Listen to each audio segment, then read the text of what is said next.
Welcome into Mock Trial Masterclass, your guide to controlling the courtroom. I'm Luke and I want you to be a mock trial master. Let's talk about how you can make that happen. There's a lot that goes into good mock trial strategy, but at the end of the day, really only one thing matters, and that's, do scorers give you a high score? Because mock trial is a competitive activity where your entire performance and whether you win or lose is based on the scores you receive from the scoring judges. So what we're going to talk about in this video is what those judges are often looking for. Once I graduated high school and college and started coaching, I began volunteering at mock trial competitions as a judge. And what happened when I did that is I started to think like a scorer and get a better understanding of what exactly a scorer is looking for in the moment, at least what I'm looking for in the moment when I'm scoring teams. But this isn't unique to me. We're going to go over things that really every scorer is looking for, and in this video, we're going to talk about that with attorneys. Now, I'll have another video down the road where we talk about this issue with witnesses, but what we're going to focus on for this video is what scoring judges are looking for when they're evaluating attorneys. I have a list of 5 things for you to keep in mind as you're preparing for your next competition to score well. Before we hop into that, I want to remind you that if you ever have an idea for a topic you'd like to see me cover in a future video or podcast, please drop a comment below. I make videos all the time based on what you guys suggest because this is your channel. I'm here for you guys to make you all better. All right, are y'all ready to hop in to the 5 things scorers are looking for when it comes to watching attorneys? Let's hop in. Number 1 on the list, and there's a reason I put it at number 1, it's the most important thing of all, is scorers look for confidence from attorneys. Now, there's a lot of things that play into an attorney seeming and appearing confident to a scorer, and I want to go over just a few of them right now. One of them is, are you using notes?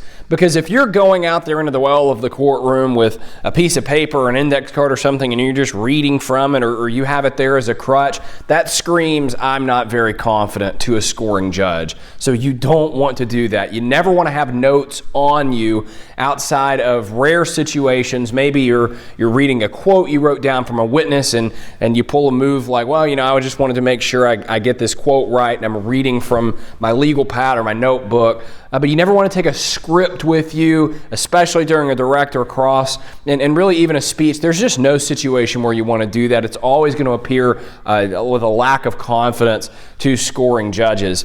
Another thing that's going to make scorers think you're confident is fighting in your objection arguments. And we're going to talk more about objections in just a minute, but as it relates to confidence, if you're just kind of making your objections and almost like dropping a quarter in a gumball machine and then turning the crank and then you step back and hope something happens, that screams to a scorer, I'm not confident. Whereas if you're going into the arena and you're fighting hard for your side, that screams confidence. And there is, do you have command of your case and of your material? It's one thing to not be carrying notes with you. It's another to just simply own your material. Are you standing there kind of constantly searching for words and, oh, well, what's the next question I want to ask? Or are you just, hitting your questions and going in there and always having something to say? All of these things and plenty of others play into confidence. And look, you don't need me to explain to you what confidence is and looks like. These few things I just talked about, they can help and probably add a little bit of polish to what I'm trying to explain to you right now. But at the end of the day, you know what confidence looks like. So just put in the preparation it takes to go out there and deliver. Don't be meek. We control the courtroom as a mock trial master, and that's what this one's all about. The second thing scorers look for in attorneys is physical control. Now, in mock trial, you're saying a whole lot. You're asking questions, you're arguing objections, you're giving speeches, and the words you say and the things you say and the way you say them, all of that matters a whole lot. But all of that, all of the content side of things can be completely derailed and ruined with bad physical control. Physical control plays into a couple of different areas. The first of them is your movement. You can't have a lack of purposeful movement as you're going through mock trial round as an attorney. You don't want to just stand still during a speech where you're not interesting and you're just looking at the jury and they're kind of getting uncomfortable because you're just standing there. But you also don't want to be pacing backwards and forward, or I'm going to go over here and do these different, right? You got to have purposeful movement.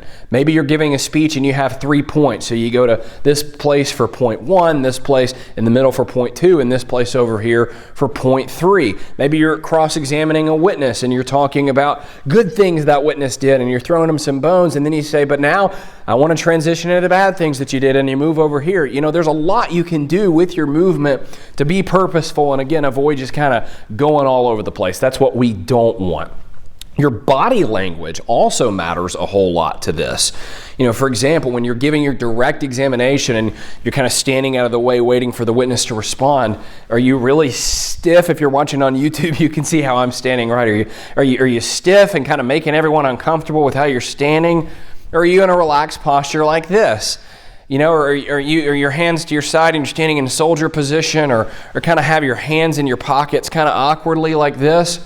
Or are you just very natural in asking your questions? You know, maybe you put your hands like this, where you have, you know, your fingers from each hand touching each other. You don't want like the Dr. Evil hands or anything, but just a nice, comfortable, relaxed position is going to really help make the scorers comfortable. And they're looking for these kinds of things. They're looking for, are you comfortable with your body and your movement around the courtroom? Are you owning the courtroom? Are you comfortable moving around? And does your body language portray, this really goes back to number 1, does your body language portray confidence? But scorers are absolutely looking for your physical control as an attorney. Third thing they're looking for is your command of the rules of evidence. Objections are a huge part of mock trial success. And if this is an area where you're not as strong as you'd like to be, don't worry. I've got tons of videos on my channel all about individual rules of evidence and just how to argue objections well. But at the end of the day, if you're a great attorney in every department but objections, it's an oxymoron. You're not a great attorney. You will not score well, at least if I'm scoring your round, if you give the world's greatest cross-examination and then someone objects and you're just kind of deer in the headlights and give these kind of halfway correct but also not really correct explanations of the rules of evidence, because that is a huge component to mock trial success. And let me tell you this too, on direct examination, it's really easy for an attorney to become boring, even a good one, where you're just kind of asking, you know, what happened next and what happened after that. But if you're able to powerfully handle objections during your direct examination and demonstrate to scoring judges that you have a command of the rules of evidence, that's going to take your direct score through the roof. So this is absolutely something judges are looking for, and it's absolutely something you've got to prepare. You can't just memorize a script for questions you're going to ask witnesses and a speech you're going to give and expect mock trial to go well for you. You absolutely have to dive into the rules of evidence, learn the main important ones well. There's no substitute for it. Number 4, scorers are looking for your skills with improvisation. So much of mock trial is scripted. You know, your opening statement's probably going to be completely scripted. You and your witness are going to have a mostly scripted direct examination that may have an alteration or two based on how the trial's going, but it's going to be pretty straightforward. Your cross is probably the most up in the air of all of them, but again, you know exactly the points that you're going to make, and for the most part, how you're going to make them. And even in closing argument, where you're wanting to be responsive to the case that just happened, the overall structure of that speech is going to be planned and scripted. So what's going to separate people in that department? Attorneys who can demonstrate to scorers that they're listening, that they can be responsive, and that they can be improvisational. This really looks like 2 things. First of all, it looks like responding well to unexpected events. Maybe you get a sustained objection that you weren't expecting. One option to respond to that is to just kind of crumble under the pressure and the whole case becomes a disaster. That's what we don't want. The other option is that you powerfully and strongly move on and go on to your next point and roll with the punches, right? That's good improvisation. Another thing this looks like, I mentioned this word a second ago, is responsiveness. Are your presentations that you're giving responsive to what's actually happening in the trial, or do they come across as some kind of canned, rehearsed, memorized performance? If you're falling into that latter category, the scorers aren't going to think you have very good improvisational skills, and that's something they're looking for. And the reason they're looking for it is because even if they're not exactly looking for it, even if a score's not going around going, I'm going to see how these kids do with their improvisational skills.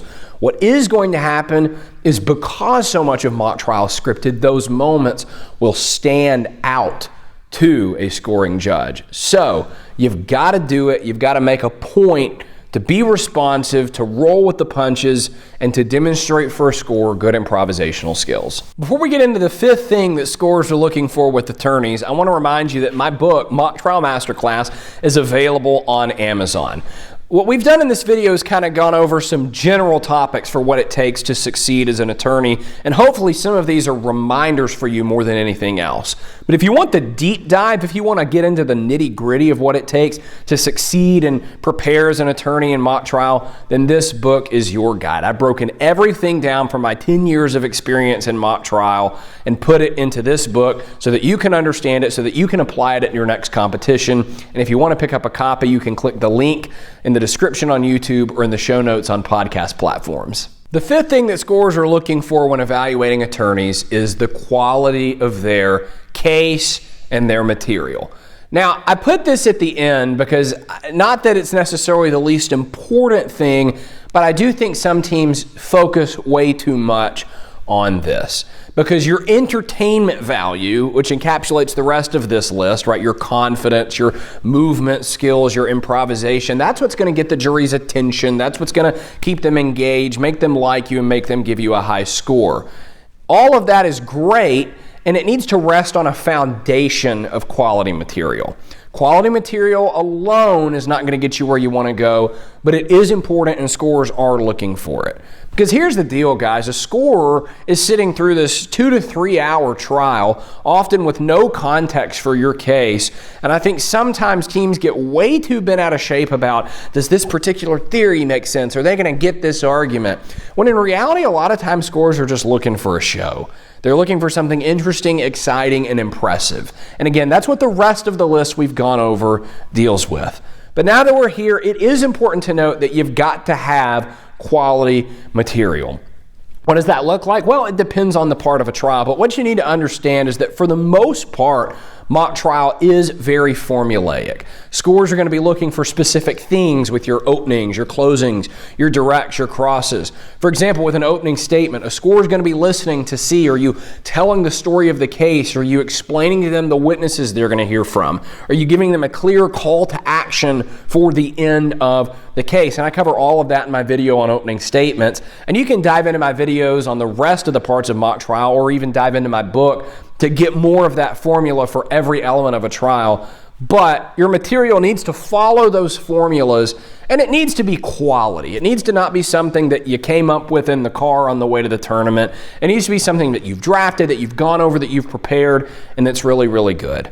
If you can do that, and on top of that, lay that as a foundation and then follow the rest of the list, you're going to score well, because these 5 things, that's what scorers are looking for. So go do them.